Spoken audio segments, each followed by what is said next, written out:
탄핵당한 이 나라 대통령은 헌정사상 세 번째로 구속된 대통령이 되었습니다. 그리고 같은 날 중국 배에 몸을 실은 세월호는 긴 항해 끝에 목포항에 도착했습니다.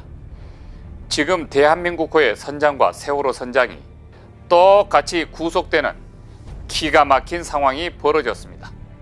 심하게 긁히고 부식된 모습으로 중국 배에 이끌려서 목포항으로 들어오는 세월호를 보면서 마치 조국 대한민국호가 지금 끌려오는 세월호처럼 비극적이고 슬픈 모습으로 보입니다. 우리 조국 대한민국이 언제까지 국가와 국민을 배신한 정치인들로 인해서 이런 슬프디 슬픈 고난을 반복해야 합니까? 어쩌다가 오늘의 대한민국호가 이런 혹독한 시련을 맞게 되었습니까? 도대체 그 원인이 무엇입니까? 그것은 비선 실세 최순실과 박근혜 전 대통령의 정실 인사 때문입니다. 그리고 보다 근본적으로는 우리나라 정치 엘리트들의 전근대적이고 봉건적이며 부패한 사고방식과 수준 낮은 정치 문화 때문입니다.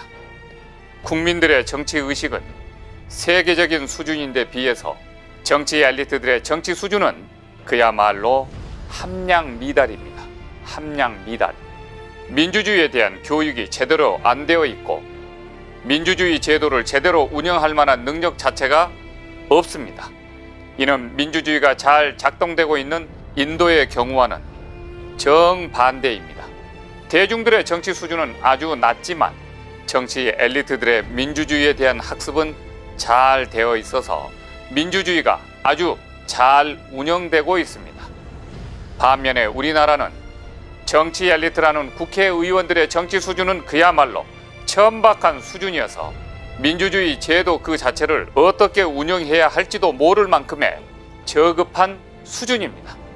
바로 이 점 때문에 국회가 신성한 민의의 전당, 민심의 수렴장이 아니라 돗자리 깔고 구호나 외치는 시골 장터의 투견장 같기도 하고 노숙 정치의 찜질방처럼 보이기도 합니다.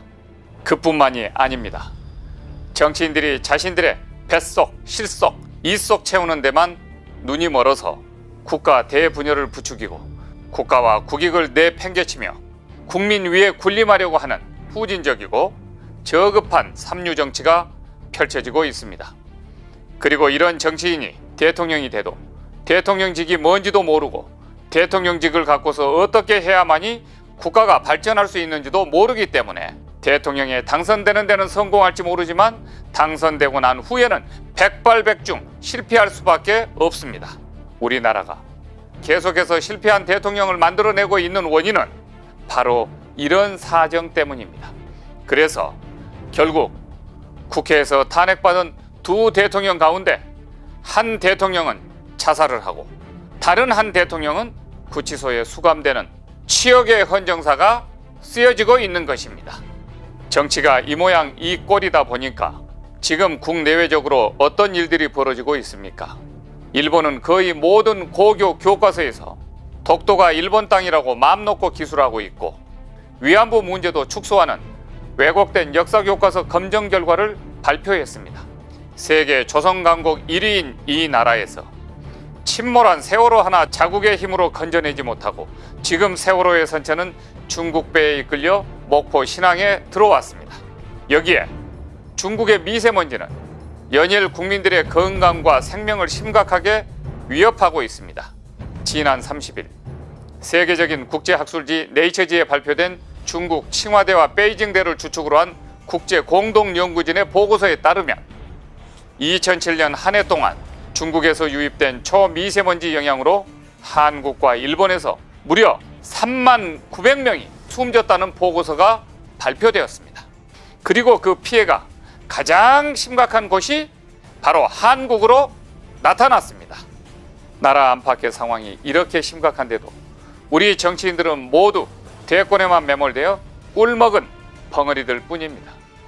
정치인들의 수준이 이렇게까지 함량미달이다 보니까 이 살인적인 미세먼지를 마시면서 국민들이 생명을 잃고 있는데도 아무런 대처 방안 내놓는 정치인 한 명이 없으며 중금속이 함유된 미세먼지에 대해서 중국 정부에 정식으로 항의하는 국회의원 한 명이 없는 것입니다. 도대체 이런 나라가 세계 어디에 있습니까? 이게 나라입니까? 이게 정치입니까? 왜 국가와 국민을 대표하는 국회의원들이 중국발 미세먼지로 자국 국민들의 생명이 위협받고 있음에도 불구하고 중국을 향해 말 한마디 하지 못하는 걸까요? 그 결론은 중국 눈치를 보기 때문입니다.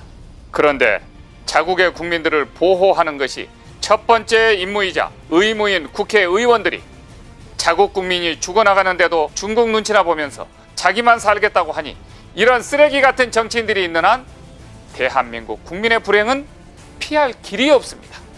그러니 이번 다가올 대선에서는 이런 쓰레기 같은 정치를 싹 쓸어버려야 우리 국민이 산다는 점을 명심하고 또 명심해야 합니다. 정말이지 기가 찹니다. 중국에게 침묵한다고 중국이 대한민국을 잘 봐주거나 무슨 보상을 해줍니까? 중국에게 뭐 이렇다 할 만한 반대급부를 받아냈습니까? 중국은 오히려 한국을 무시하면서 발길로 차고 사드 배치 반대하면서 경제 보복하지 않았습니까? 그리고 이제는 환경 오염으로 우리 국민들 목숨까지 앗아가고 있지 않습니까? 국민 모두가 생명의 위협을 느끼고 중국 때문에 국가 안보가 위기에 처했는데도 국회 교문이나 보건복지 그리고 외통위는 지금 무슨 낮잠을 자고 있는 것입니까? 교문위는 미세먼지가 이렇게 심한 상태라면 즉시 유치원이나 초등학교 등 휴교령을 내리도록 논의했어야 하는 것 아닌가요? 국회 보건복지위는 중국의 미세먼지 피해 실태 파악과 즉각적인 대응책을 내놨어야 하는 것 아닙니까? 선진국 같았으면 당장 초중학교는 휴교령을 내렸을 것이고 국회 교육위원회, 보건복지위원회와 외교통상위원회는 지금의 현실에 대한 대책을 밤을 새면서 토론했을 것입니다. 토론.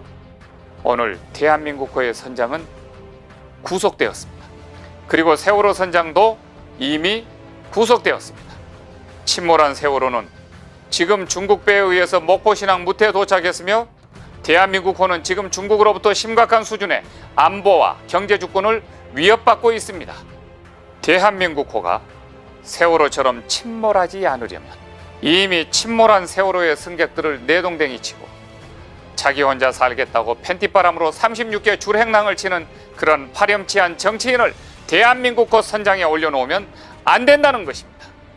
이런 후한무치한 삼류 정치인들에게 대한민국호의 선장 자리를 내주면 대한민국호도 세월호의 운명을 맞을 수 있습니다.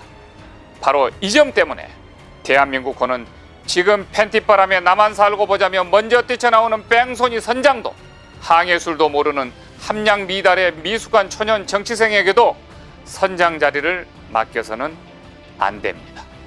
그것은 곧 또 다른 불행을 우리 스스로 초래하는 것이나 다름없는 것이기 때문입니다. 우리는 다가올 대통령 선거에서 승객을 버리고 자신만 살겠다고 먼저 탈출하는 세월호 선장을 찾을 것이 아니라 승객을 구출하기 위해서 자신의 목숨을 희생하는 타이타닉호의 선장을 찾아야 대한민국 호가 침몰한 세월호가 되지 않는다는 사실을 명심해야 할 것입니다. 다가올 대통령 선거는 쓰레기 정치인들을 싹 쓸어내는 대청소의 날이 되어야 할 것입니다. 경청해 주셔서 대단히 감사합니다.